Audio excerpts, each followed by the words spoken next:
I am so pleased to be working with Austin Pedal Cars on this project. Their help and support along the way is going to be so helpful. If you have got a pedal car or you're restoring one yourself and you need any parts for it at all, click on the link in the description below, visit their website and you'll be amazed. They've put a huge amount of effort into reproducing anything you could ever need for these beautiful little pedal cars. Let's get into the video. Hello everyone, good morning and welcome to another video. Well, it might not be morning for you guys, but hey, it's morning for me. I'm on my own this week, but we are still working on the pedal car. Plugging away, we are getting close. But in today's episode, we are going to carry on making patch panels for these sides, some complicated wheeling, some shaping, some welding, and we're going to get it hopefully looking a bit more like a pedal car. Have a look what I've been up to so far. This is the lower corner there. That was the original piece. It had a big plate over there, some horrendous welding, and behind there was not looking good. I chopped out as little as possible. You can still faintly see where the weld was, but that bit went in there. And that's the new section. I will say these grinding marks, that's not me. That was someone doing the old repair that did those big old deep gouges. That's not ideal. Another piece that I've fixed is this hammered over lip around the top.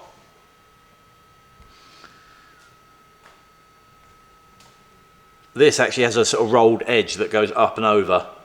So it was a bit complicated. And then this piece here is where the actual sort of scuttle area welds to, so that needs a tab on the back. It needs to carry on round and then have a tab inside. So it's this bit, there's a seam line there, and on the inside that has a tab and that has a tab, and they meet and spot weld together. So I need to do another little bit there, round a little bit, and then have a tab going inside. But the first piece that I'm tackling this morning is this strange bit of rot here. It's right in the middle of the panel. And I've been putting it off because it's a bit complicated. Like these arches all have shape that way, which is quite nice to wheel, domed shapes. But this one is a bit more complicated because it almost goes up to the arch and then round here, it's right in the middle of a really curved panel. And this sweep is such an iconic part of the car shape. It's right in the middle of the panel. So I've been putting this off, but I feel like this morning I'm in good spirits. I'm going to try and tackle that, lay my panel over the top, draw around it, cut out the rot, finalize the new panel, and then weld it in place. And then I might come around to this. So again, this whole side should have a tab there to spot weld it together. And that is completely rotted out. So I think I'm going to have to make a whole new strip for the top of this arch, which I'm quite looking forward to. That big long top of the arch is a very long weld, which makes me a little bit nervous, and that line again needs to be bang on straight to line up with the original panel. So that's going to be a really tricky one. I'm looking forward to that, but let's get this middle of the panel in first, because I don't think that's going to be very straightforward. All right, that's my line to cut to.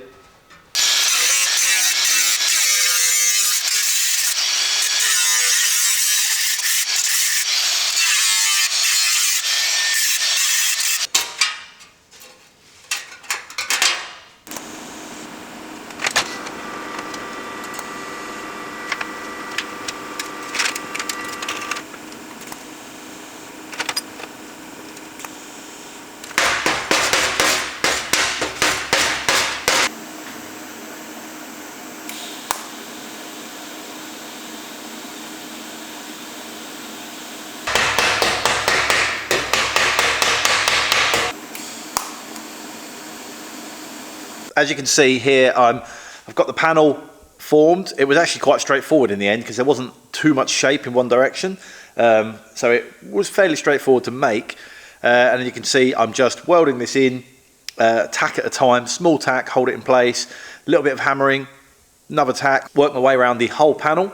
Then I'm left with the panel on, nice and smooth, but with only a tack weld every 10-15 mil or so.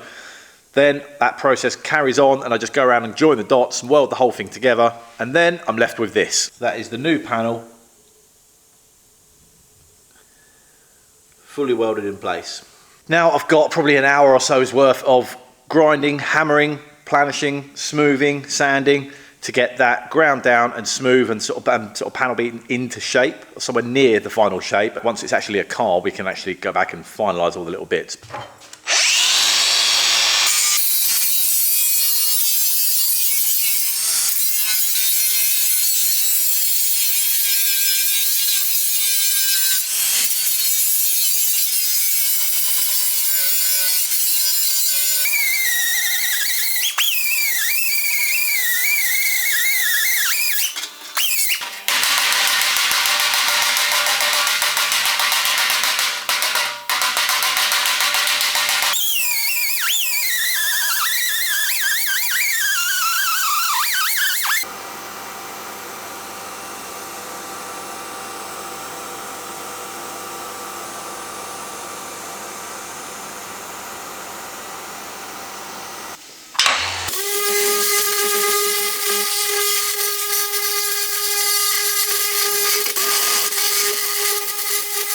Now that sort of tricky middle panel is in, it's time to move on to the next bit, and I want to work my way further forwards. So let's start having a look at that front arch. This is the bit that I'd like to tackle, this edge here, which is fine all along here, but then it got a little bit complicated in this corner of what should be happening, which made sense to finish this top lip first, because then I can work from here and work my way down and tie into here, instead of just doing this and it ending kind of in the middle of nowhere. If I start on an edge, get this top piece in, which has got this little return, then I can work my way down and keep a reference. So that's what I've had to do. I've got this clamped in position, and this has got the all-important tipped edge on it. So this is the dash and the sort of front scuttle area. That will sit on there.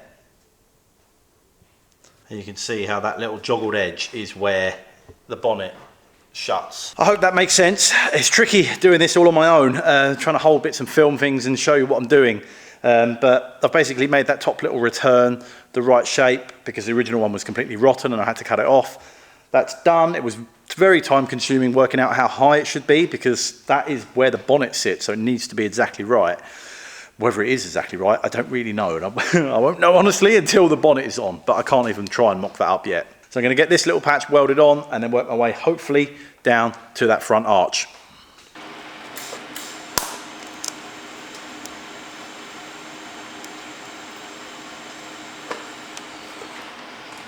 Right, I've just tried to balance things together here to hold it all roughly in the right shape. I've got the bonnet to try and offer it up. I haven't got enough hands to actually do that, but that's the gist of it. I need to weld it in completely and sort out this bit, but it looks good. This is the stage that I lose so much time. I've lost nearly an hour, maybe, just making templates, measuring, trying to measure from somewhere, offering up and mocking things up. Honestly, nearly an hour's gone. Not making the panel, just trying to get it to fit. Once you've welded it in, you're kind of set and you're kind of stuck. So now is the time to make any adjustments, but it's such a slow process. It's hard because it's an actual edge, which is a tricky one, because once you cut the old one off, you've got no real reference of where it was. The one in the middle was quite straightforward in that sense, because it had edges all around it, so I just could offer the new piece up behind it, scribe around the inside, cut to the line, and it's done. This one, that tipped edge where the front scuttle fits has got to be in the right place. If I left 5mm too much there, when it comes later to fit the bonnet, it won't fit. Right, time to tackle this front edge. That is good for now. I've got enough of an edge here to know where to go down here. I can do that little section I'll do at the very end. This used to have a little flange sticking off of it, a little lip, like that. That's how it joined onto there. It's spot welded under there, all the way down and joined together. Originally I was going to cut in here and cut a section like that off, wheel up this whole panel, tip the edge with a bead roller, hammer it round, shrink the edge, and have a massive weld all the way down the long length of this arch, which was not ideal, but the best way to make this nice and solid. So I've cleaned up the area, and you can see there is enough of a lip there all the way along. The arch goes up and over, and then it's got a folded line, and then there's a flange underneath, and the same on the inside, and they spot weld together. I thought I was going to have to originally cut down the arch, lose my reference for where that line should be, lose the actual curve of the panel as well, then have to remake a whole new section. But I've ground down and cleaned up the actual tipped edge, and I think there's just enough there, just enough that I can keep that original fold, and as soon as it folds down to the lip, I'm going to weld on a new piece that's going to be just the actual sort of flange bit on the edge. Hopefully that is going to do just the job. So I'm starting with a straight piece of steel. I've just cut it with a guillotine, and I'm going to use the shrinker to shrink that to match the profile and the actual radius and the curve. And I'll do that very gently all the way along the length until it's exactly the same curve as the top of the wing. That curve of the panel is so important because when it comes to fitting it back onto the car, that has to line up perfectly with the inner side of the arch. So I need to be careful. But this straight piece of steel for now is about to become curved.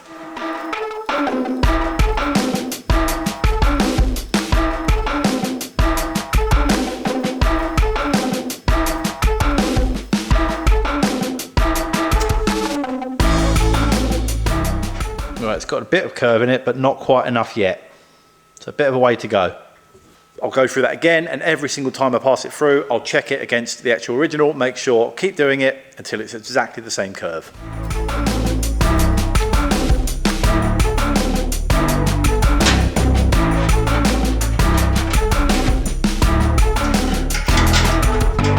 Well, I've confirmed that that curve is correct for the actual side of the car and offering it up to the bit that it's going to be welded to, and it looks good. Now all I need to do is weld it in place.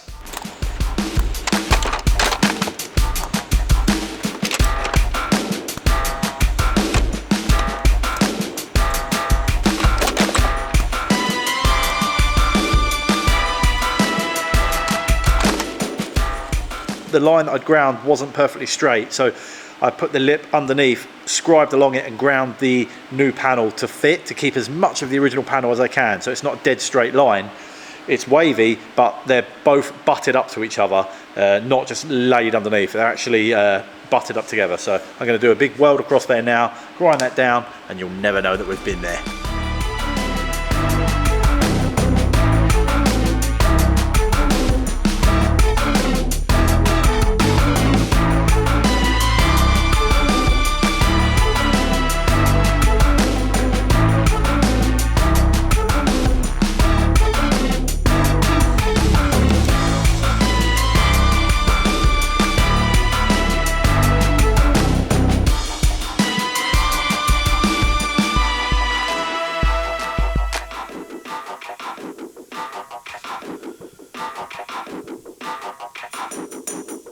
That little square there is going next. It doesn't look too bad, but there's about 4 or 5 little holes. It's very, very thin.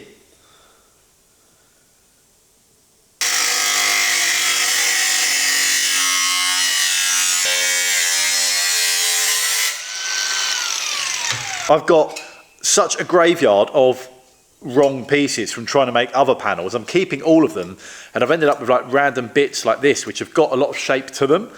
This piece that I need, I can just move it around on this panel. Look, there we go. There, that bit there is just the right shape. Just shows it's worth keeping everything. The scrap bin is becoming very helpful now for all these random little patches that it would be impossible to wheel something that small. You'd have to make a bigger one, wheel some shape, and then do exactly this and cut it out of it. But I've got my scraps, and they're coming in useful.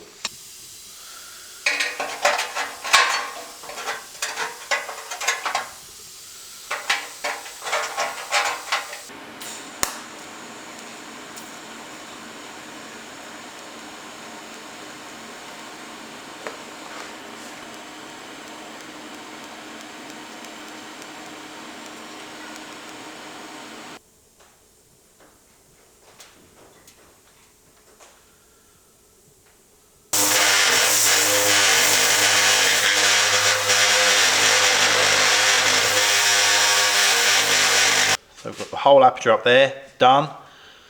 All of this random bit of rock gone, that repair gone. I've got one more bit to do there, but I thought that's not actually that helpful, so I should come back here. Then I've just put in a little piece down the bottom here, because that was rotten. I can't do this bit really until I know where the bonnet sits, so I might have to wait to do that once it's on the car. But the biggest issue is this rear arch. There should be a return on there, which is what spot welds onto the inner arch.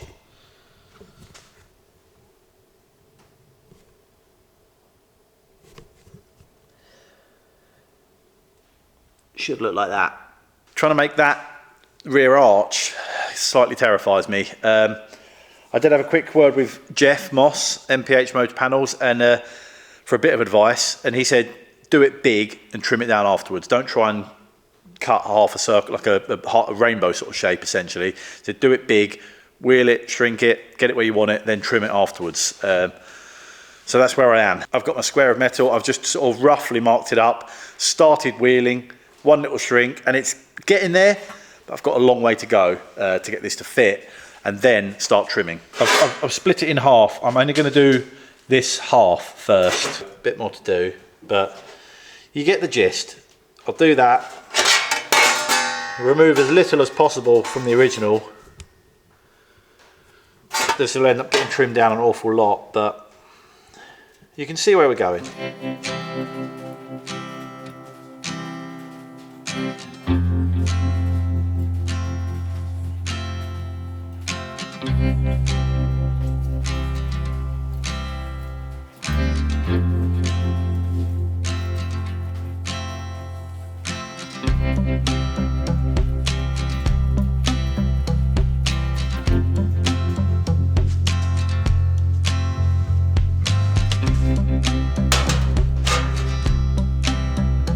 Good. Taken this from the good arch and then transferred that line to there. So I can now cut that out, break that edge, tip it under, cut that out and weld it in. Now I've got a line on the inside there that I'm going to use the bead roller to fold the inside edge up, shrink it around as I go. Are looking good. Panel in hand, bead roller is right next to me there, plugged in, and we've got it down tools. I've just had confirmation that that Ranelagh is leaving me. It's a very sad day. That Ranelagh came from way up north, from an amazing old boy that had it in his workshop. It's not the very first machine that I found. That is that one. I'm keeping hold of that one. But this machine is fully working. It's original. It's an original Ranelagh, and it's time it goes off to a new home. Basically, I do not need 3 different Ranelagh wheeling machines here. And the whole point of the Ranelagh project was to encourage people to get into wheeling and learn the craft. When I was looking for a machine, and I found 5 or 6, but people wouldn't sell them. And I don't want to be doing the same thing. So their job is done, really. I've had these 2 machines, 3 machines, that have been absolutely invaluable for referencing to make the new machines. But that's done. We're nearly in double figures now with the new machines. They are proven, they're working well, all the components are we've nailed it. So it's time to say goodbye to that green Ranelagh. I am going to rebuild it though. It's an original casting and all the original components. I'm going to melt it down, remove the old lead, and reset it with the jigs and the fixtures that I've been developing for the new machines. Because the new machines are identical to these ones, everything crosses over, jigs included. So I'm going to upgrade essentially the Babbitt to the new stuff, which is harder, in an original casting, using all the original components as it is there. It's not all new, it's just sort of resetting the components in an original frame. Original components, original frame, just upgrading the Babbitt, which is a service I can offer. If anybody out there has got one of these machines that's got the lead broken loose and it's wobbling around, send it here. We've got the jigs, we've got the fixtures, we know exactly how to reset it with the harder Babbitt, which is what Jeff's got in his machine, and everyone else that we've sold them to that have been going now for a good couple of years. I need to get my mega crane from outside down the workshop and into this back corner, which is going to be easier said than done. So I've got some shifting around to do. The one time that John isn't up to help, and I need to do a lot of heavy lifting and lumping things around, but here goes.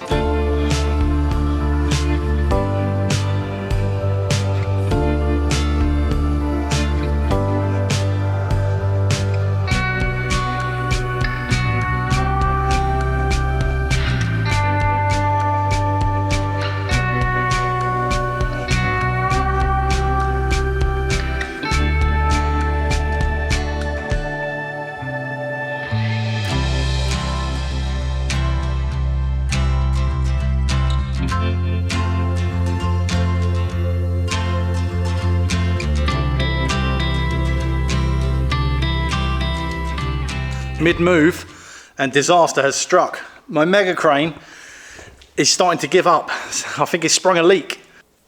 Oh no. All right, I better move quick because now I'm worried that it's losing fluid and it's not going to lift this up again. I need to get it on the floor.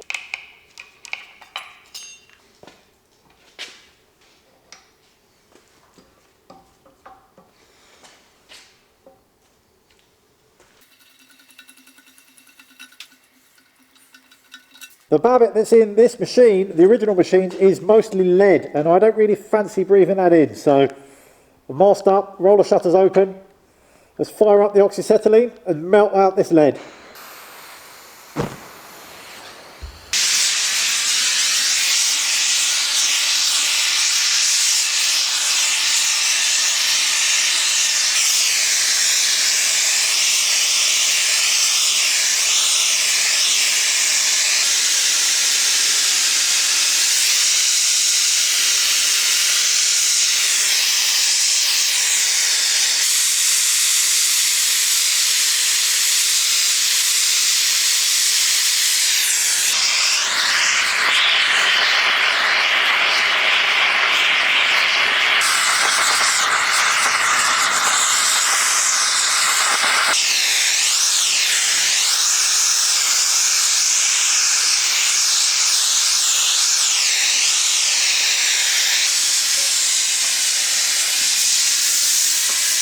That was smoky. I mean, this paint has probably almost definitely got lead in it. All the Babbitt was mostly made of lead. It's very smoky in here. I've been sort of gone out and loaded the van for a bit to try and air it a little bit, but there we go. That is my original Ranelagh stripped down. Now I've got the components out, the axles for the top wheel and the key part and the actual sort of threaded bit for the bottom adjuster. I will get them sandblasted to clean them all up. Tin them with some very expensive tinning paste to sort of key the surface essentially, so the new Babbitt sticks to them. I'm not painting the outside, I'm going to leave it looking like it is, leave it looking old. I'll clean up the outside where I've burnt it and then sandblast all the inside to make it nice and clean again, to key it so it all sticks. Get my hot pot out, melt some new Babbitt, reset all of these axles with the jigs. New top wheels that we make are just so much better. So I'm glad to say there's a new top wheel going on it. But all of the rest of the components are going to be original and as Ranelagh made it back in the 40s, just with an upgrade on the Babbitt. A few of you have commented saying my videos are slightly erratic and the content is slightly erratic. You know what? If you don't like it, there's nothing I can do about it. I'm sorry, I apologise, but that is just the way my life is. And these vlogs are just whatever I'm up to on the weekend. Whether I'm at a car show, a flower show, working on the pedal car, working on the Porsche, I wish, or doing these Ranellaghs, whatever I'm up to, I will just make a video. It's just a bit of a day in the life, really. I can't really structure them any more than that because my schedule is so busy.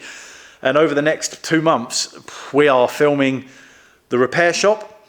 I'm filming a spin-off of the repair shop where we're traveling around the country, which I think I'm allowed to tell you now because there was a news article about it. So if not, don't tell anyone, keep that to yourselves. And in about 3 or 4 weeks, I think we're starting to film Make It at Market as well. So it is, honestly, the schedule is just crazy. And I have very little time to actually spend here. Whatever I am here to film is the video. So I apologise if it's stressing you out, but I hope most of you seem to enjoy them. So Thank you. Thanks for the feedback. I do always appreciate it.